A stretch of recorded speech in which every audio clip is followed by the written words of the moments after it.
get here. I'm just being stupid now. Hello, everyone. High energy, and I'm choking on nothing. Hello, welcome to We Don't Watch Movies with me, Monze, and me, Corinne. Yay! Hello, welcome to our beautiful podcast, two best friends talking about movies they haven't seen. Today's movie is the movie Cyrano. Ooh! I love this movie. I was listening to the soundtrack all week to prepare myself for this because it goes hard. I personally think it goes hard. Everyone else probably doesn't, and that's fine. But who's the composer? So I'm ready. I don't fucking know. How are you gonna listen to the soundtrack all week long and not notice who the artist is? Bryce Dessner. Interesting. Okay, I haven't heard of him. Bryce and Aaron Dessner are on here, as well as Vikingur Olafsson. Okay, then. I'll have to take a listen. Yep. Is it, like, orchestral? Like, what's the music like? It's orchestral, but there's also, I'm not going to tell you. Okay. I'm going to wait. So, anyway, Corinne, you have not seen the 2021 No. Cyrano film? No.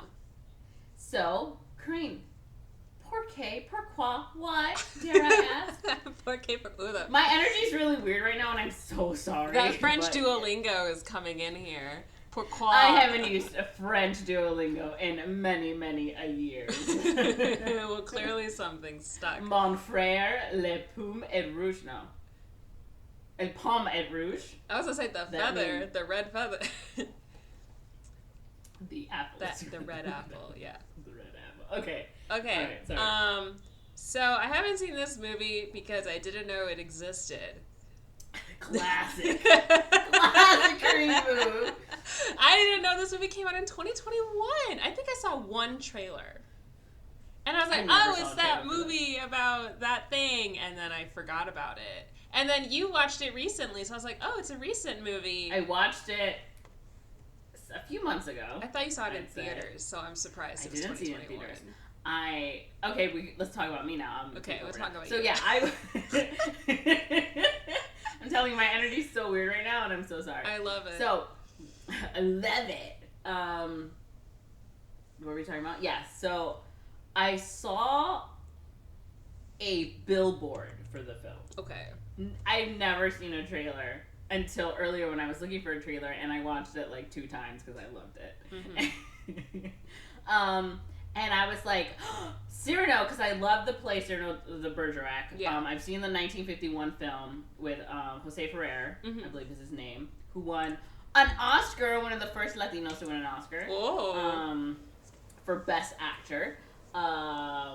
And I've seen like Roxanne, which is another version of the Cyrano de Bergerac.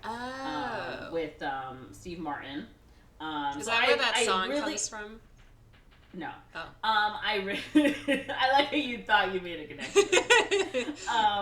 So I really enjoy this story, and lots of people use it in tropes, all the time. And so I saw that it was Peter Dinklage's Cyrano, and I was like, the take on this, because we will get into it. Yeah. But so Creed, you haven't seen it because you know it existed. What do you think this movie's about? Okay. So at some point, I had read the synopsis. It's been a minute. But at some point I did read it. The original, he has like a big nose, right? And he's like, I'm ugly. Forsooth. There was a queer version of this. Do you know about that one? Where it was like... I want to say the girl was Asian, and then the guy liked this girl, and she was writing the letters for him. Do you know what I'm talking about? Is it the one on Netflix? Yeah. Yeah, it's like that, but it's not. I haven't seen it. I wanted to see that. I haven't seen it yet. Yeah, but it's like similar, because she's writing. Similar.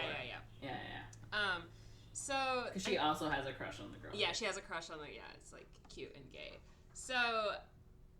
The story, it's some man thinks he's ugly or can't get with the woman he likes, but he's a excellent writer, and then he's besties with like this buffoon who's like classic dynamic, buffoon smart man bestie dynamic of mice and men dynamic. Yeah. Continue. He's besties with a himbo. He's like super hot, but his brains are melted from how hot he is, so he can't write for shit.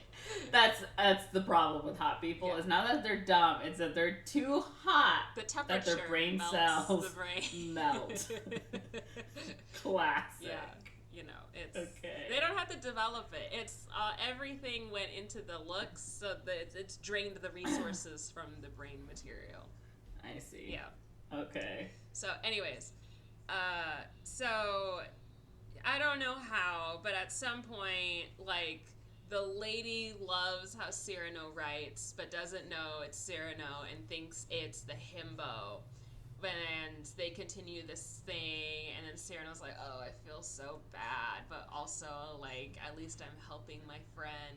But then the friend also feels guilty, and is like, she doesn't actually love me for me, she loves me for you, it's not really me. And then he goes to war and dies, and maybe Cyrano goes to war, they both go to war, and then the hot guy dies first, and then Cyrano doesn't die till the end, and he does it really dramatically, and that's when he confesses, like I like it was me the whole time I was writing the letters, and the lady's like, oh, what? And then she's like, I don't believe you, and he's like, well, and then recites some beautiful thing that only he could have known that he wrote or whatever, that she thought was like super whatever. And she's like, oh my god, it was you. But I can't marry you because of your nose, or maybe we could have worked past. But I still can't marry you because you're so damn ugly. Yeah, or like maybe. So you were right the whole time. It's something like they don't get to the tragedy. I know it, like he dies in the end, and she's like, "Aw, maybe we could have worked past it if I had known, but no one wanted to communicate with me." So it ends with him dying. So I'm assuming it's like pretty much that. But instead of the nose, he's a dwarf. But everything else is like the same, and I think. Okay. Yeah. Yep. Corinne, I'm gonna tell you right now, you nailed it. Yay! Okay? You nailed it. There's some things that are wrong, obviously. Yeah. But even though you nailed it, we're still gonna talk about this. Of course. Yeah. Of course. Of course. Game's over. All right, everyone go home. 10 minutes in. Time to leave. All right. So, shortest podcast episode ever. You got it. We're done. We're done. We figured it out. We haven't seen all the movies in the world. Let me copy paste this. I'm going to. Yeah, it's mostly I'm remembering the Wikipedia art. It suddenly came back to me earlier this morning of like, oh right, that's what the movie's about. But like I've heard the story before. Like every time I'm like, wait, what is this about? And then I like look it up. I'm like, and you go, okay. So that's always how it goes. Oh my god. All right, let me know when I can play. Yeah, give me a second. I'm staring at Peter Dinklage's face. He's a handsome man. He is. He's like genuinely quite handsome. He's like a genuine. Yes, I 100% agree. Watching this movie, I was like, I'm so glad he's playing a romantic lead because he is a handsome guy and he's such a great actor. Yeah. And he is so charming. Like, yeah. All right, tell me when to play. 3, 2, 1, go. Music. Have you ever loved someone? Have you ever loved someone? No, my heart is dead. I'm experiencing that feeling right now. Look at Bob's Burgers. Have you ever been in love? Well, technically, I am now. Hi. Oh no! Oh, kill him! Kill him! Oh! He Not his unwigged. wig. Wig. Free wig.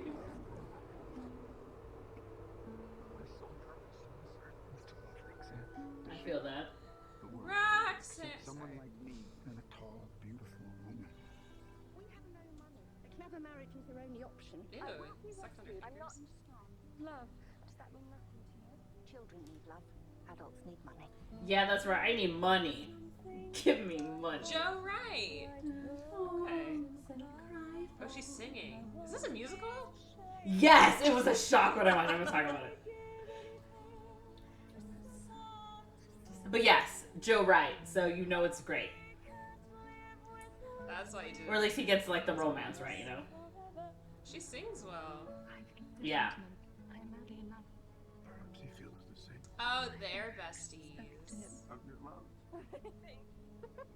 He is Christian Huguenot. He's a new recruit. Your regiment. Of course he is. A woman like Of course he is. Romance. Poetry. I don't know how to speak romantically. I am a poet. My words upon your lips. I will make you romantic. Or you make me handsome. Oh.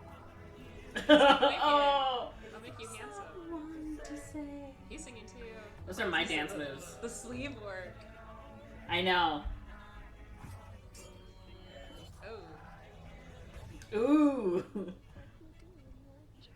You are a beautiful flower. I'm not a flower, Kareem. I like these sleeves. You're in love with her. Oh, duh. My faith. Duh, you idiot. Oh, that dress is so poofy. We must let her decide our fate. She must have the choice. Oh. That's right. Give the agency back to her. This looks sad. Yeah. It's like sad. Like, I know it's a tragedy, but like, even the setup is already tragic. It's so sad. Yeah, it's such a so tragic sad. setup. Yeah. Yeah. Like, All right, like Kareem, want there's to no change? way it'll end well. But anyways. Want to change? Let me tell you, when I was watching, I was like, maybe this time, because again, I was just like so like, please.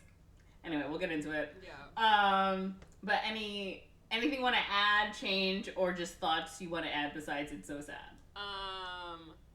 Okay, so Roxanne and Cyrano are besties. They've known each other for a long time. And he's like secretly in love with her, and maybe she also loves him, but then because he never makes a move, and then she sees the other guy and is like, oh my god, this person, like, this one's actually like perfect, you know. So then he's like, all right, well, I love her, so I want her to be happy, and this guy seems like a decent guy. So if she has to go with someone, sure, I'll help set these two people up, because he seems like a decent guy, she seems to really like him, he seems to really like her. Let me do this thing, and then I'll vicariously like be happy because she's happy. Tragic, sad, romantic. Sad. Okay.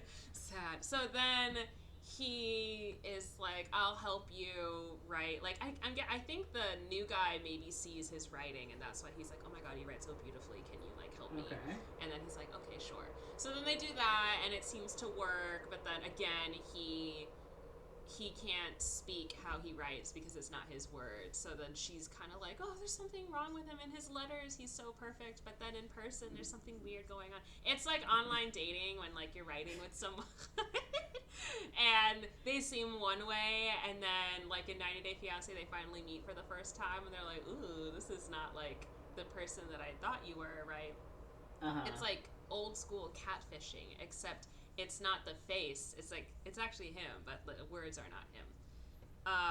But I think the ending is similar. Like, they go to war, I think the guy dies, Cyrano comes back and is sort of like, oh yeah, it was actually me, and then she's like, oh my god, but it's too late because he's dying when he confesses to her or something. And yeah, they don't end up together. So, okay. Yeah. Great. Once again, you've nailed it. So. Thank you. This is like the only time. Just because my memory decided to work today. Congratulations. I wonder what that must be like. All right, so we're going to get into it. Yeah. So as you noticed, yes, it is a musical. Let me say, when I watched it, she was singing, and I was like, wait, this is a music? Because like I said, I hadn't watched the trailer. I had only seen a billboard with Peter Dinklage's face. Yeah. And I was like, gonna watch that movie. Yeah. So yeah. So it was a shock, but it was an unexpected happy shock because you know I fucking love a musical. Yeah. Alright, so the film sort of opens, if you will, 1700s. I'm assuming it's 1700s based on the clothing and the makeup. Where is it set? Is this France? It's France, Okay. yeah. This is France. So let me tell you, the entire time I was watching the movie, I was like, which war is this? I'm like, this isn't the Napoleonic Wars, because that is early 1800s. And there's aristocracy in here, and by that time we got rid of the aristocracy. So I'm over here trying to do all of this, like, I was the meme with the equations. But it couldn't be, I think it's between them and, I think they're fighting Spain. Oh. So I don't know what the name of that war. What that war is. I was gonna say it couldn't be between them and Britain, because that's like too far. No. That's again Napoleonic, right? Well, I thought that was the 100 Years. That too, I think. I mean, France and Britain have only recently become allies. Recently, yeah. Yeah. Relative to like their history, they were beefing a lot during. I don't remember if it was War of the Roses. Or Welcome to our French history podcast, where we talk about French history. Okay, so we sort of open, and it is Roxanne, and she's sort of rushing around, getting ready. She's getting dressed up, and I don't know if this lady's her servant or whatever, I'm assuming. But Roxanne, like, she came from, like, a title and money, but right now she doesn't have any money. And I don't think she has parents. I think she's orphaned. Yeah. So her, like, servant or whatever is like, you need to marry this Duke guy, Duke de Guiche, because he's courting her. Oh, right? That's like the creepy guy sucking the on creepy fingers. guy, yeah. Okay. Yeah, the creepy guy sucking on his fingers. That guy is played by, what's his name? Ben Mendelsohn. De Guiche is played by Ben Mendelsohn. Oh, okay. Yeah. When I was watching it, I was like, remind me. I know this who guy. That is again. I know the name. He's in a lot of things. That's not Q from James Bond, right? That's someone else. No, that's no, Ben no, Whishaw. No. Yeah. He's in the Star Wars one. This is the one I can pull out of my head right now. Is he the bad guy? And the red one, hair. No. No. This is the one where they're destroying the Death Star. What's that one called? Rogue One. No. The Rogue old One. one? Yeah. Oh no, Rogue One. The new Rogue One. Okay. They technically don't destroy. Krennic.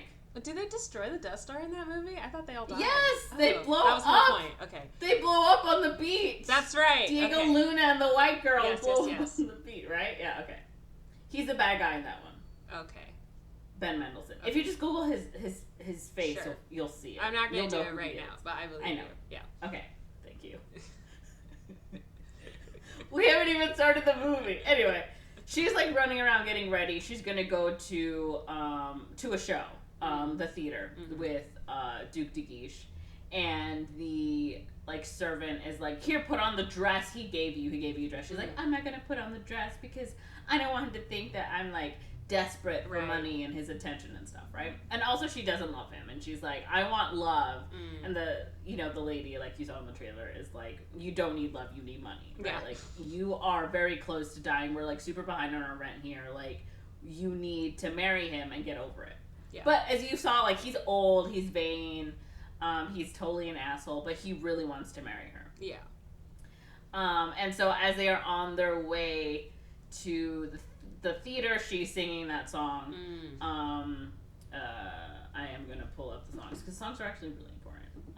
Someone to say, so the song is basically like, I want someone to tell me that they love me, right? That's all she wants. And she's like, in poetry and all this stuff, like they say, love is what really matters. So that's what she wants. And she's like singing this song on the way to the theater, and the theater people also like join in. Right? So it's like, this is something secretly everyone wants, right? And she's there, but as she is on her way, she like sits down and she meets eyes with Christian, the Nouvelette or whatever, and they both immediately fall in love with each other, right? Because they're like, oh my god, he's so handsome. He's like, oh my god, she's so beautiful. And he's just arrived in town. And he just doesn't know anything, and he sees her. He's like, oh my god, I'm in love. Right. That's and not the play love, that's infatuation. But yes, infatuation. No, they're in love. They don't know anything about each other. They know they're hot. Yeah, they're attracted to each other, and she's not attracted. Instant attraction. Yeah. Okay, fine. And so like the play opens, it begins, and you have like all these people, like the actors out or whatever.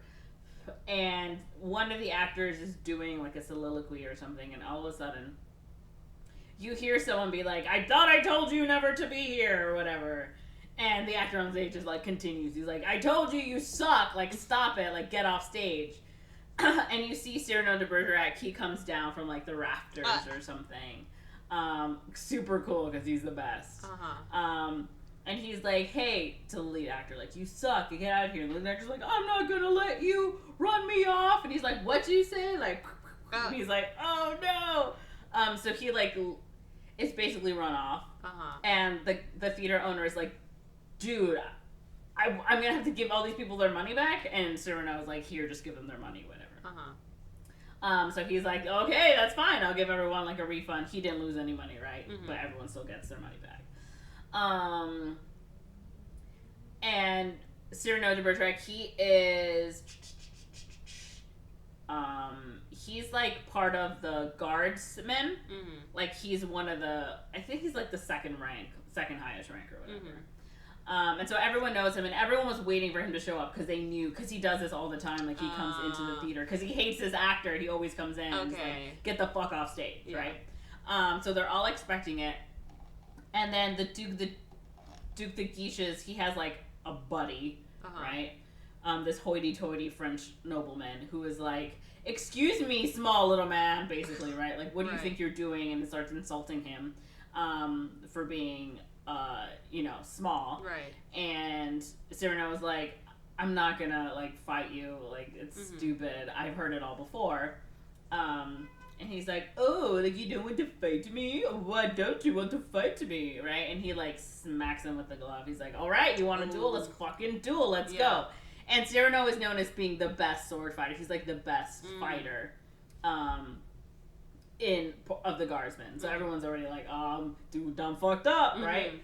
And so in the play, Cyrano does a monologue. It's called the nose monologue, where he's essentially insulting himself, but also insulting this guy, because he's like, "All right, like you couldn't be creative in ways that you could insult me. Like here's 100 ways you could have insulted me that didn't have to do with my nose or do it like more colorfully." So he kind of does the same here. Whereas he is just singing a song where he's like, "All right, we get it. Like, I'm little. Everyone cries when they see me. Like, when I was born, everyone was freaking out. Like, like, dude, get over it, right? I know I'm a freak. Like, there's nothing you can say that's gonna hurt me, right?" So that's the song he sings. And as they're fighting, of course, Cyrano is better, and he ends up killing him. He like stabs him. Well, actually, he lets him go, but of course, classic bad guy move. I'm gonna go and stab you behind the back, and that's what he does. And he turns, and he gets him, and he's just like, "Shh, rest now," or something, So even though he killed him, he is still, the sort of save the cat kind of nonsense. Gentleman about it, The very gentlemanly about it. Yes. And so, of course, it's over, and he goes with his friend, the captain of the guard. And he's just like waxing poetic, like, "Oh, did you see Roxanne? She was so beautiful," or whatever. And he's like kind of drunk or whatever, and I don't know if he's drunk, but he's just talking about how much he loves her. And the captain's like, "Dude, just fucking tell her you love her." He's like, "No, no, no." And he sings a song about how he's like so madly in love with her, like you ever loved someone so much that like, that it hurts or whatever. And the captain's like, "Dude, like, get over it," and he's like, "Just tell her." He's like, "I can't, because I mean, look at me, right? I'm this little guy. How can I possibly be with this beautiful, gorgeous woman who is also not super tiny like I am, right?" And so he starts heading home, but as he's heading home, he runs into like these 10 men who are gonna like fight him. And he sees like the Duke de Guiche. He sees him like in the shadows. He's like, "Oh, this guy sent these guys to kill me because I killed his dude." Right? So now there's this tension between those guys. But Roxanne, like I said, she's friends with Cyrano. And she she meets, I think she talks to him that day or the next day, and is like, I want to talk to you, where can we talk to in private? He's like, oh, okay, like, let's, like, yeah, sure, no problem. He's like, could she possibly be in love with me? Is that what she's gonna do? Tell me she loves me? Yeah. So he's like, all right, let's go meet here. And he goes to, like, his baker friend, and he's like, hey, can I have, like, a room, whatever. And the baker guy's like, I'm writing poetry to, like, my love, like, can you check my poetry? He's like, okay. He's like, you're just doing too much, like, keep it simple, right? Like, write what you know. And he's like, well, I'm a baker, so I can write about bread or whatever. He's like, perfect, write about bread, right? Like, whatever. You don't need to make it so crazy. So he's in that room waiting for Roxanne, and he's writing a love letter, right? Where he's essentially just like, I love you, and you're like, your name is the first thing I think of when I wake up, the last thing when I go to bed, whatever. He's writing this letter, and as he's writing this letter, Roxanne shows up, and he's like, oh, I gotta hide my letter, heaven forbid she sees my secret letter that I'm never gonna send, right? And she's like, I need to tell you something. He's like, okay, what? She's like, I'm in love. And he's like, oh, okay, like, you're in love. He's like, yes, I'm in love, and he's amazing, and he's just, like, fantastic. Oh, tell me more about him. And it's like, well, he's, you know, he's part of the guard, just, you know, whatever. And he's like, oh, right. It's like, what do you know about him? Like, he's, like, so handsome. He's like, oh, he's handsome, right? All this stuff. And he's like, well, have you spoken to him about this? And she's like, I've never spoken to him. He's like, about your love? He's like, no, ever at all. Like, I just met him. And he's like, oh, because he was fully prepared to, like, right then and there, like, confess his love. And she's like, no, his name is Christian. I just found out, like, his name is Christian. He's part of the guard. Can you be friends with him? Can you, like, you know, take care of him while he's there? And if possible, like, maybe you can help us meet or something. And so, of course, she's like, okay, like, sure, yes, I will be friends with him. Like, I don't know if I'll like him, but sure, okay, I'll watch out for him. And she's like, you promise? And he's like, yes, I promise. And so he's just, like, so distraught, of course. And she is like, okay, can you arrange a meeting for us? He's like, okay, all right, whatever. And he goes back to, like, the barracks, and they're, like, training, and the Duc de Guiche shows up, and he's like, oh, I'm looking for someone to head my, you know, my own personal bodyguards, whatever. Who is the best? And he's like, oh, I know who's the best, Cyrano, right? So he goes to Cyrano and is like, hey, Cyrano, will you be the captain of my guards? And he's just like, no, I'm not going to do that. He's like, what do you mean you're not going to be the captain of my guards? He's like, last night you literally tried to fucking kill me, and now you want me to be the captain of your guards. Clearly you see me as some kind of threat or whatever, like you want to be in control of me. I'm not going to do that. I'm not going to let you do that. So the Duc de Guiche is like, how dare you, whatever. You will regret this for the rest of your life. You will rue this day. You will rue the day. Cyrano de Bergerac, right? So he's gone. And we meet the new recruit, Christian, right? And I think he's getting in a fight with, like, the guys. And Cyrano comes in and he's like, stop it. And Christian's like, he's like, oh, you want to go? I'm Cyrano. Who are you? He's like, I'm Christian. He's like, Christian, my friend. And everyone's like, dude, what the fuck? I thought we were going to fight, right? And Christian's like, what are you talking about? And, like, Cyrano takes him to the side. He's like, listen, I'm friends with Roxanne and she wants to meet you. She's in love with you. And he's like, Roxanne is in love with me? I'm in love with her, dude, right? And he's like, okay, yeah, that's great. He's like, okay, well, are you going to meet her? And he's like, I don't know if I can meet her. She's such a beautiful woman. She's, like, an aristocrat. Like, she's so far above me. Like, how could I possibly dare to reach her height, right? Cyrano's over here like, bro. Cyrano's like, bitch. For me, it's literal height. Yeah. For you, it's just, right? And he's like, I can't meet her. He's like, no, you can. He's like, no, I can't meet her. And he's like, okay, listen, I have a proposition for you, right? Like, she wants you to write to her, so just write to her. You don't have to meet her right away. He's like, I can't write Like, I cannot express my feelings, right? Like, at all. Like, verbally or, like, written down. Like, I don't have that skill. And he sings a reprise of the song that Roxanne sang at the beginning, where he's like, I wish someone could write all the words that I can't say, right? And can tell her those words. But also, on the other hand, like, I want to be loved for myself. Right. So it is a bit like, you know, like, I was taught to be a soldier, like, books and all that stuff wasn't for me, so all I know how to do is be a soldier, right? And so Cyrano was like, okay, man, I got you. Here's a letter. And Christian's like, you already have a letter on you? He's like, yeah, I just carry a letter. He's like, it's not labeled to anyone? He's like, no, it's just a letter I wrote to a woman love. Like, whatever, get over it, shut up, right? Like, take the letter. So that's where they make that pact. Like, okay, I will write these letters for you, right? And someone can hear my beautiful writing. Not the woman I love, right? But, like, someone. And so in this way, I will be thought of as, like, a handsome man. Yeah, kind of thing, I see. Right? So they start sending these letters, like, every day, basically. Like, and she loves getting these letters. She's just, like, so excited. Every time these letters come, she's just like, oh, my God. And she's just like, and again, another song, right? Like, and she's so dramatic. She's so dramatic about it. Like, she's, like, on the bed with, like, the letter, like, rubbing it on her chest. And she's, like, walking in her nightgown through, like, the curtain, like, the gauze curtains, like, reading the letter. Like, girl, calm down. We get it. It's the 1700s. Yeah, anyway. So she's horny AF. I was going to say, that's her erotica right there. The entire, the song is quite erotic in the way it's filmed, because it's, like, she's horny. She's horny for this man. She's getting hot and bothered reading these letters. Okay? And it's all three of them are singing the songs in different parts, so it is a bit love that.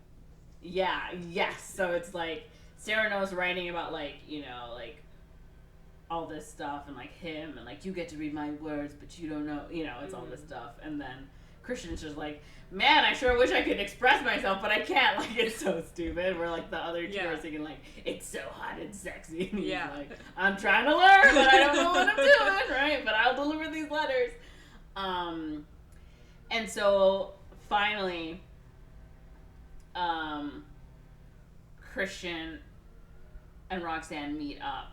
I think I don't know if they write or if Roxanne asks Cyrano, it's like, hey, I want to meet him, can you arrange that? So he does, he arranges it. And Cyrano is like, hey, you can go and I'll hide and you'll just repeat what I say. And Christian's like, no, I'm tired of faking it. Like, okay. I think I've learned enough from you, because he's also been teaching him, like, you know, how to be expressive and stuff, that I can do this, right? Like, I don't need you. And Cyrano's like, no, I don't think you do. Like, you need me. He's like, no, I don't need you. So whatever. Classic fight. Classic fight, right? Classic man fight. And so Roxanne is, like, in one of those salons, right? Like, it's only women, and she's, like, reading a poem, and Christian, like, walks in, and everyone turns to look at him. He's like, and she's like, ha, you came to visit me at the salon, right? So they go somewhere, and she's like, talk to me like you do in your letters, right? Like, just this beautiful writing. And Christian's like, I love you. And she's like, oh, ha, so funny, right? Like, okay, what else? You love me, but, like, and he's just like, I love you. And she's like, my dude, that's great. Lots of people say they love me, but, like, what else? And that's when he's like, you're like a flower. And she's like, bitch, I'm not a flower. Like, what is going on? You're not the guy I thought you were. Like, why can't you write to me in your letters? Again, another song, right? Yeah. Like, write to me like you do in your letters. Like, tell me all this beautiful language. Men, like, just like the Duke, are saying they love me, but there's nothing there. Like, there's no substance. I want the substance. And she wants more of that. And she, like, leaves, and she's so mad. And Christian goes to Cyrano. He's like, I messed up. I couldn't do it. I froze. All I could do was say I love her. Cyrano's like, all right, we gotta fucking go to her, man. And we're gonna do my plan, which was, Yeah. you're gonna talk, but you're gonna say what I say. Yeah.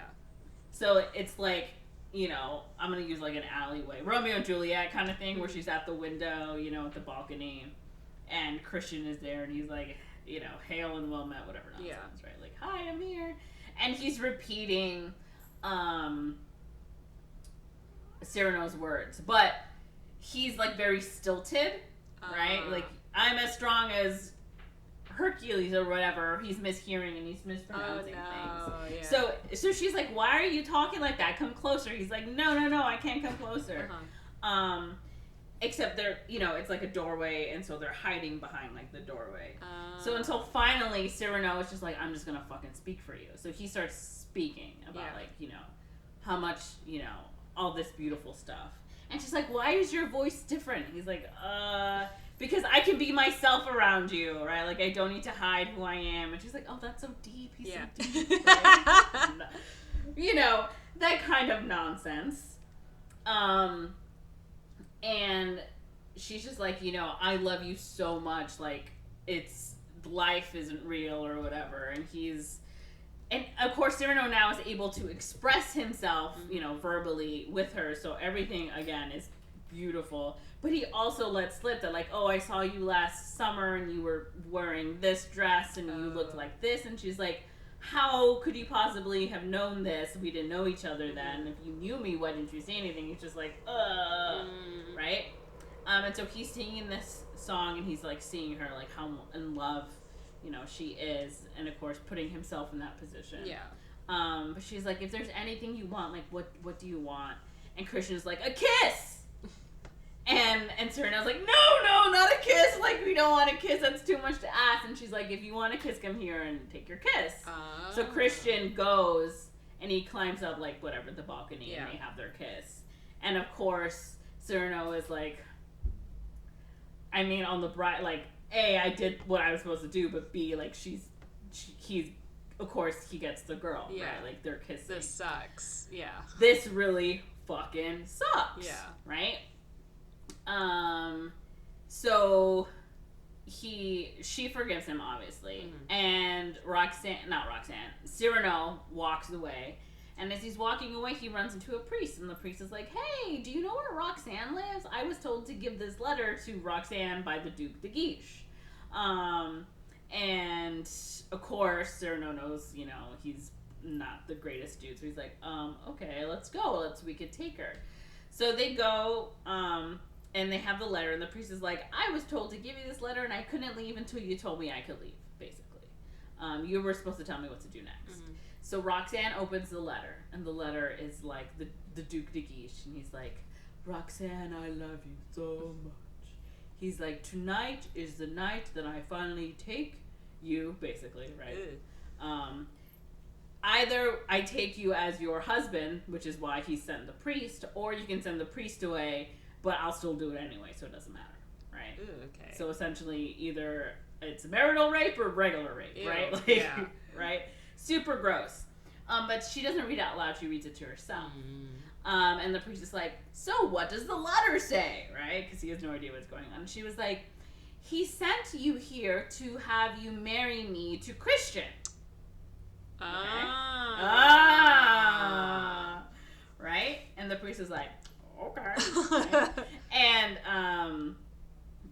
And Cyrano basically is like, I'm going to keep an eye out for the Duke, because in the letter he also says he's on his way. Yeah. So the Duke is on his way, and he sings the most dramatic hoity-toity song about how he gets everything he wants, and if he doesn't, he takes it, right? Classic, just white man needs to have everything in the world, right? He's rich, that's what he expects. So he shows up, Cyrano sees him, and he's like, oh, I gotta fucking, you know. And so the Duc de Guiche shows up at the apartment. Hold on. So before, I always do this. So before this, she's still like seeing him, right? And she's also using that influence because he was gonna maybe send the guards off to war, and she was like, no, isn't it better for them to stay here, because then they don't get the honor of like fighting in the war or whatever. They have to stay here. She's trying to save her friend and her love. She's trying to save Christian, right? Yeah. Essentially, and I guess her friend, but mainly she's mainly Christian. Her boy love, right? So he shows up and he sees them after they have done the, you two can now kiss husband and bride, right? And he's like, "Wah!" He's like, "You will regret this." And then, of course, immediately, what he does is he sends the guards to. Why would you fucking bite me again? He's such a tool. My cat just. I know. I saw him getting all his face just squished while you're petting him, and then he goes on up to the table, and then you don't give him 2 seconds of attention, and he bites you. And you see what a jerk he is? Yeah. All right. What just happened before that? He's sending them to war. Yeah, so he's sending them off to war. Yeah. And so he sends them off that night. So Roxanne and Christian don't even have a wedding night essentially. That's how mad he is. So we see Cyrano hiding. They're off at war, whatever. And Cyrano's hiding underneath some type of barrels. And he is stealing apples from the Spanish from the other side, and he runs off. And everyone's like, "Oh my god, this guy." And the captain of the guard is like, "Dude, you literally sneak over there every single day to deliver a letter to Roxanne. This is insane, right?"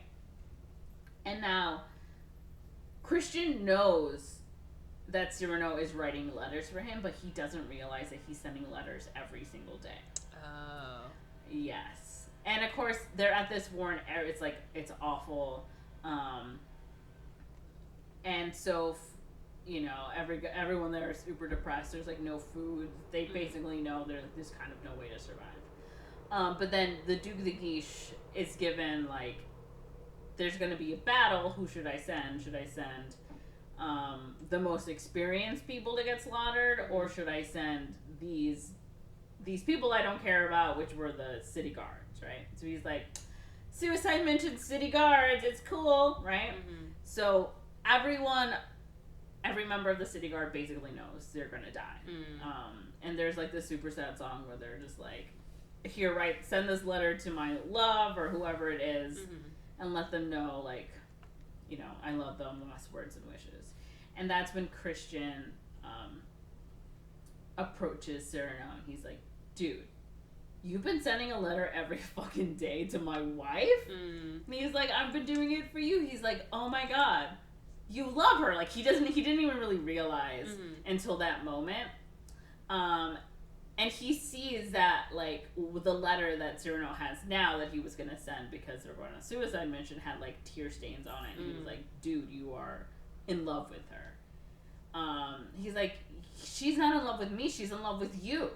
And you're in love with her. I'm just here, I'm just the hot piece of ass in the middle, right?" And Cyrano's like, no, she loves you, right? She's in love with you. He's like, "No, she's not. And we took this choice away from her. I married her, but she doesn't love me." So he's like, we need to tell her. We can't just not have her know, right? She needs to make that choice. Consent is key. Consent is key. Yeah.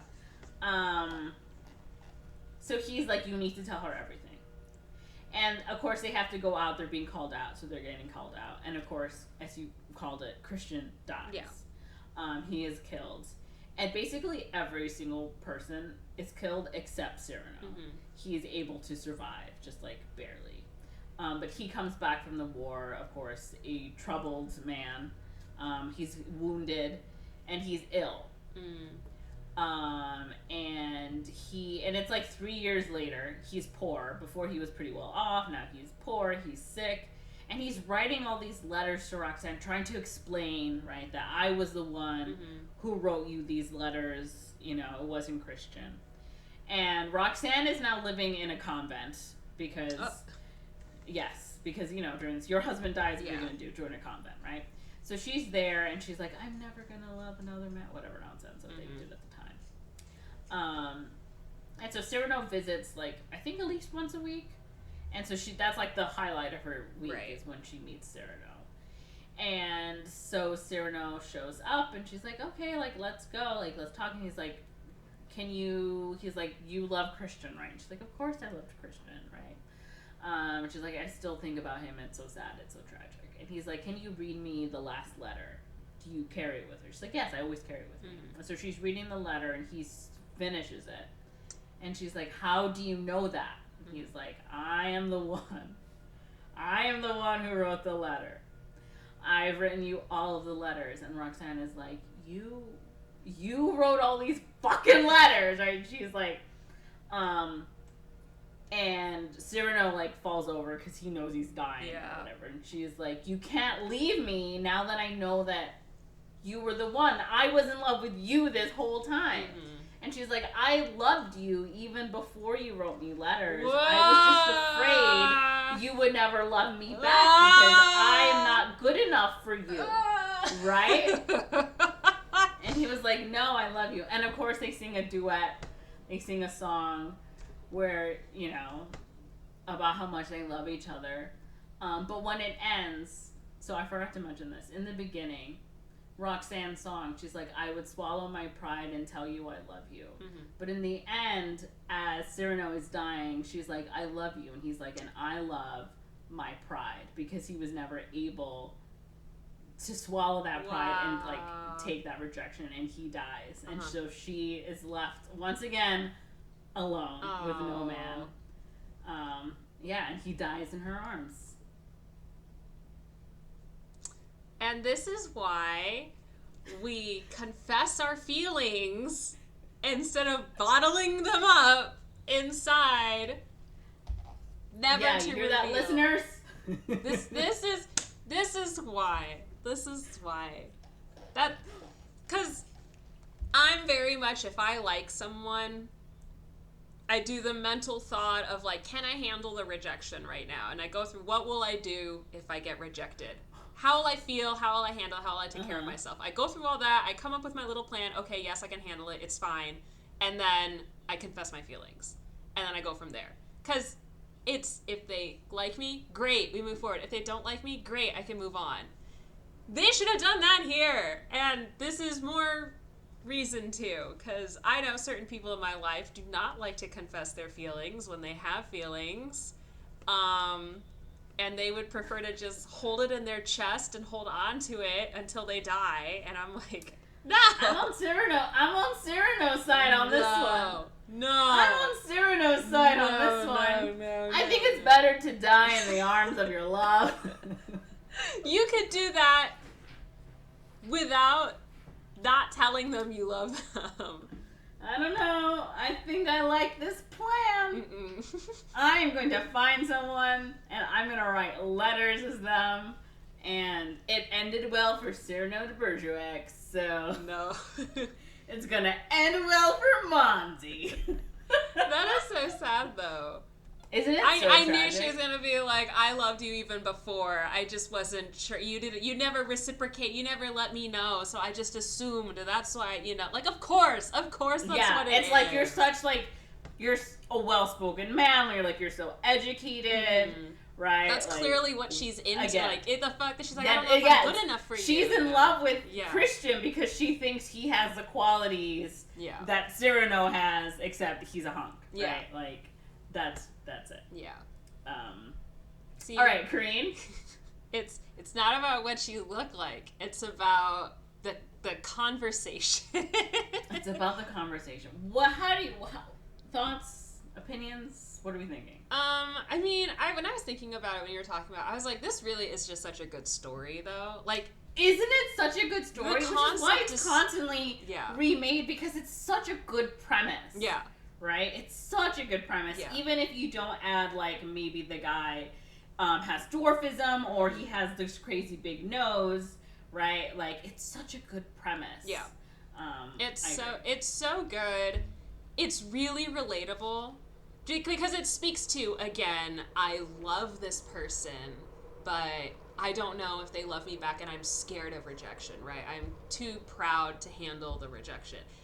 I would say the vast majority of humankind has gone through that across all spectrums of orientation, right? Most people have probably gone through that, right? Of like fear of rejection, even if it's not romantic. I think everyone has struggled with like fear of rejection, of some kind, of some sort, right? And then that fear preventing you from making the move, right? So then you sit there with this longing for whatever it is you want, but then you feel too scared, and then it's like, well, the fear is like my pride. How do I take the ego hit of rejection and then move forward? When I could sit here in this Schrodinger's box of, well, I haven't been rejected, so I'm not suffering from that, but I also haven't been accepted, so I don't benefit. So I just sit in this purgatory, but at least nothing has happened yet. But then, like, things keep going. So I think the story is very universal. And I think that's part of the appeal. And it's so tragic. And it speaks to, like, at least Western civilization ideals. I want to say universal. I want to keep it to Western for now. Of, like, romance. Like, highest form of romance is, like, the distance. Like, the further the distance, the more romantic it is. So it's, like, the whole missed opportunities, missed connections aspect. They're so close to get there. They couldn't be further apart from each other, right? Exactly. Like, it's like there's... Like, he is expressing his love, but she has no idea it's him. Yeah. Right? Like, they have the intimacy, but there's still so much distance. And it's like, it's still not quite there, and you want them to get there. And then in the end, they don't really end up together, but there's still like that feeling of catharsis, you know? So there's a lot about the story that's really good. I'm really like, damn, who thought of this? Because this is like it's so smart. We can find, what's his name? It's so Who good. wrote the play? Who wrote Edmund Rostand in 1897? That's the genius. Mm-hmm. It's just so good. Like, every now and then it's like there's like a story idea or like something, and it's like, this is like, it's so obvious. Like, of course the story exists. You know, of course this is how it ends up. Of course this is how it happens. So, yeah. So, like, in terms of like the story, I think it works. Obviously it works really well for anyone that is marginalized, whether it's you have a really big nose or you're a dwarf or you're just someone that's not conventionally attractive. That adds to, you know. Mm-hmm. So, yeah, that's why self-love is important. Corinne. Yeah, talk about this movie, Monze. What do you like about it? What do I like about it? Like I said, I really enjoy I enjoyed the story just so much. I like Cyrano as a character. I think he's very, like, a charismatic character, and you do feel so bad for him because of how he is and his actions, you do see past the nose, or you see past, right, other type, like the dwarfism, right? You get to see past that, and you see who he really is. And Christian is really just, like, he's so two-dimensional that you're just like, how could you possibly love this guy, right? Like, I think that the storytelling makes it so it's just like, this is not your dude, right? Like, this is clearly not your dude. Yeah, I just love, I've seen lots of different variations on this story, and I just love it, which is why when I saw that it was Peter Dinklage, I was like, I really like this approach, because it's not, because people aren't going to have ridiculously, you know, a foot-long size nose, right? Like, that's ridiculous. Like, this, I feel, roots it back into that reality of, like, no, like, there are some things maybe you would think aren't normal or, you know, absurd or whatever it is. So, again, thinking back to, like, we were talking about, like, it's a universal story, I'm like, oh, this definitely makes it more rooted into that universality, because it's not like, well, I don't have a large nose, so ha ha ha ha, right? It's still a joke. And here it's like, well, it's clearly not a joke. Yeah. And again, like I said, I'm, like, so glad he's, like, a romantic lead, and he does it so well in this film. And I just loved it. I watched it, and then I watched it the very next day because I loved it so much. I wanted to watch it last night, but it's no longer on Amazon Prime, so I have to pay for it. I think I'm gonna just buy the DVD. Well, there you go. Oh, I'm gonna buy the Blu-ray. So I can watch it on road trips. And as you said, like, she sings really well. Like, the music, I think, is really beautiful.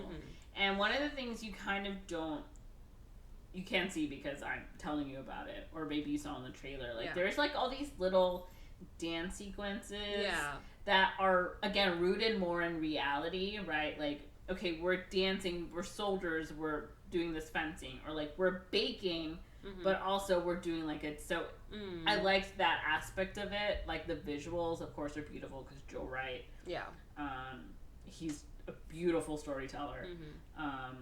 And apparently that's his wife. The lady who plays Roxanne is his wife. Yeah. And this movie is based on the play that they had rewritten specifically by Peter Dinklage's wife.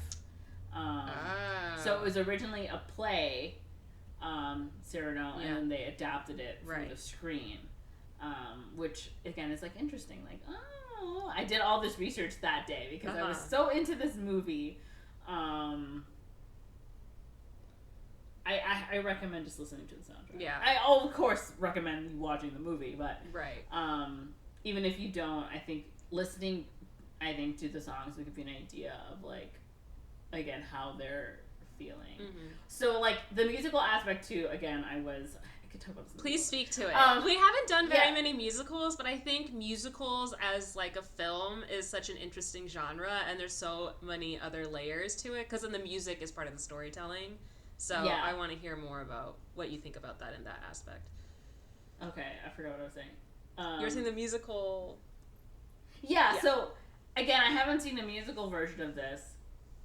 And again, I love musicals because, like, the idea behind musicals is that, like, you're so full of emotion that the only way it can be expressed is in song, right? And I think where we have these heightened emotions, right, of, like, she could never love me, right? Or I just want love, or I've seen her and she's beautiful, but there's, like... I think it's such a great way to express the inner turmoil of these characters. There's, like, one song that I feel like doesn't fit because it's none of the main characters, but I think thematically it fits because it's the song that, like, the soldiers are singing. And then they have a reprise version of the song playing when everyone dies, and I was weeping.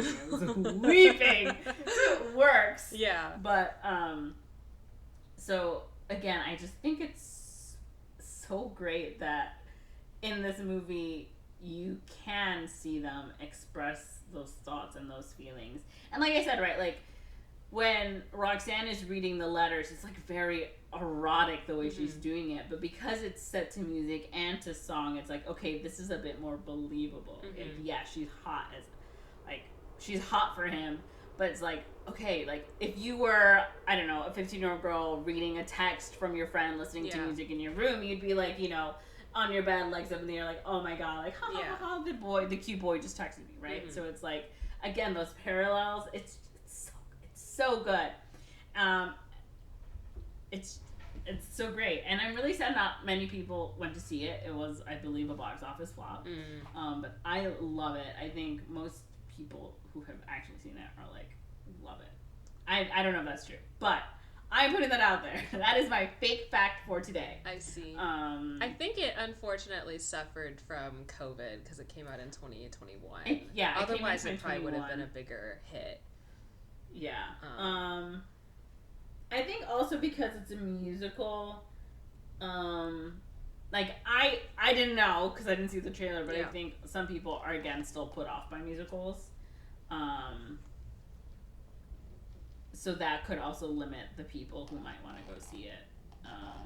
That's true. I want to say there's a bit of a renaissance coming back to it, just because, and this isn't based on any, like, real facts or figures. This is just kind of more, it's just more vibes, right? And then just thinking about the general, at least people our age and maybe younger. Like, I think there's a bigger push for nostalgia.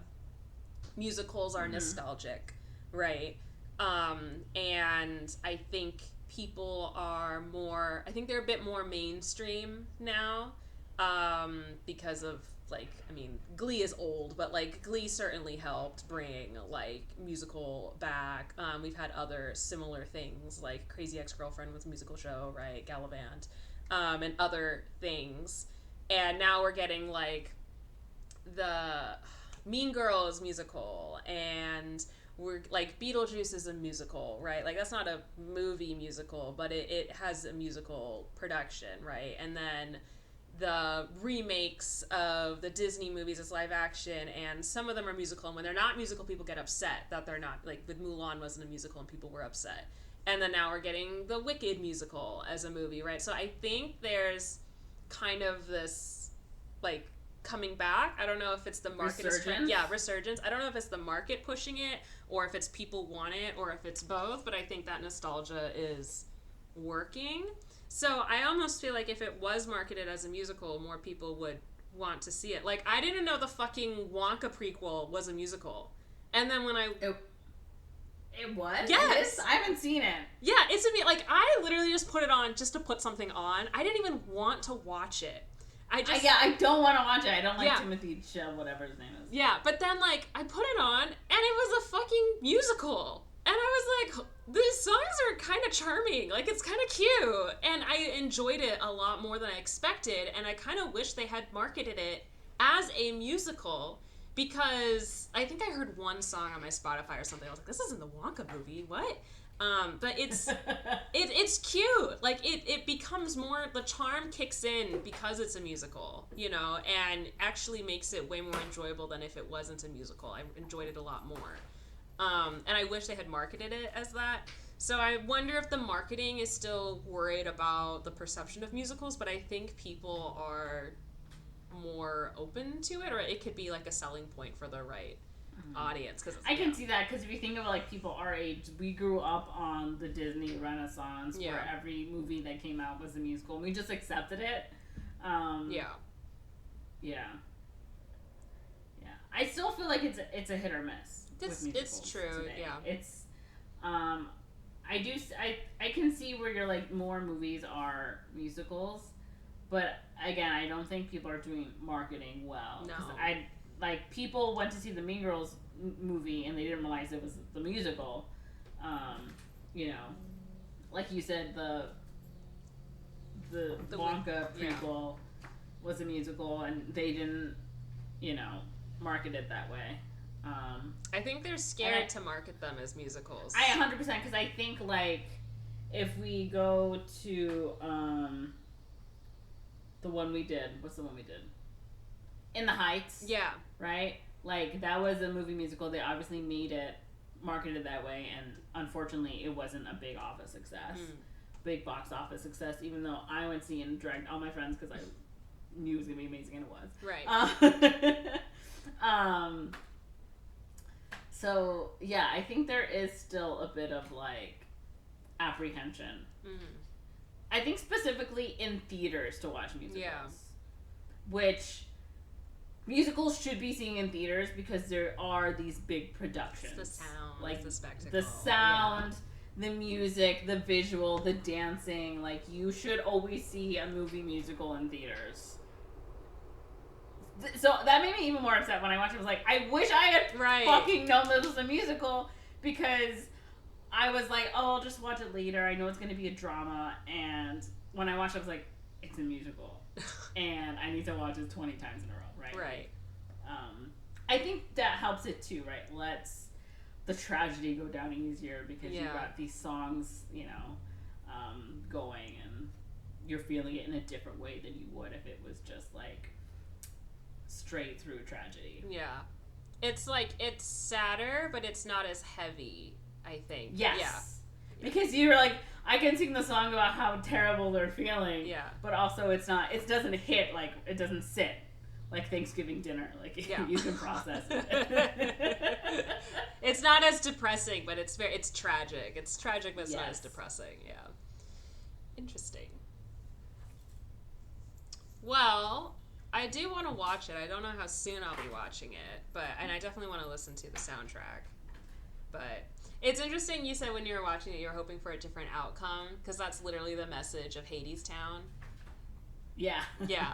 Like that's what it reminded me of like that. Because that has like a similar, like, you hope that this time it won't happen, but you know it'll. And I think that goes to, again, good storytelling. Yes. Right? Like, if it's done well, you're like, maybe this time for some reason, right, it'll change the ending, because you are hoping, you're hoping so hard, you're rooting so hard for those characters.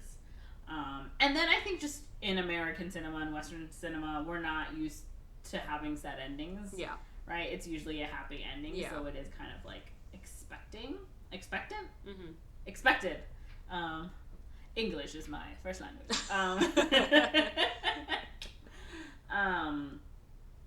So it is like, are you gonna give it to me? That was me like, are you gonna give it to me? Yeah. Are you gonna give it to me? And they're like, no, we're not gonna give it to you, Monze. And I was like, well, you then.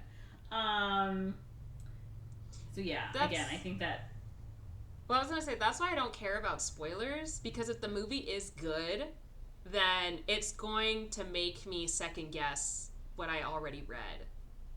You know what I'm saying? Like, sometimes, like, I'll know how the movie's gonna go, and then I'll watch it.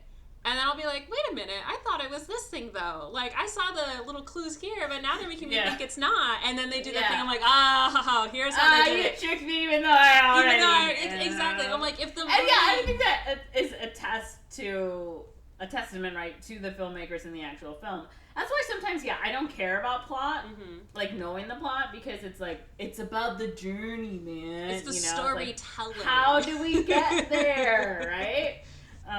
So... Yeah. It's like when you're driving somewhere and you're like, wait, do I have to make the left turn here? But it doesn't look right. And then, like, you make the turn anyways, and then you go and you're like, oh, right, here I am. Like, it didn't seem like it would be, but it is. Like, it's not about what happens. It's about how does it happen? What's the execution, right? Which, I mean, on previous episodes, we've been like, well, the story sounds okay, but I'm curious about the execution. Or the story doesn't sound good, but I wonder about the execution, because the execution is most, like, that is the movie. So, but yeah, that's what film is. Film is the execution of the story. That's literally what it is. It's literally the visual execution of the story on the physical material of film, or digital material of film. You're using time and image too, and motion to execute the story. So yeah, we've cracked the code. That's what it is. You don't need to watch The Prestige anymore, because that's what that movie's about. And throw that movie in the garbage, like we told you to 50 episodes ago. All right. Anything else? How many stars would you give this film? I'll give this film a 4 out of 5 stars. 4 out of 5. Wow. I want to watch the movie. I'm not giving it 5 out of 5 because I haven't seen it. I'm like, I don't know if I should give 5 out of 5 to something I haven't seen, but I'm giving it 4 out of 5 because I do want to see it. Okay. I'm giving this 100 out of 5. I love this movie.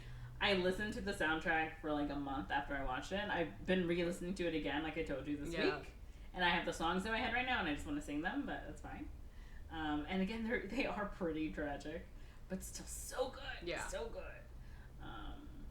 The only song I kind of don't like is the first one that Cyrano sings, but I think it's just because it's sort of like, there are some historical inaccuracies in it.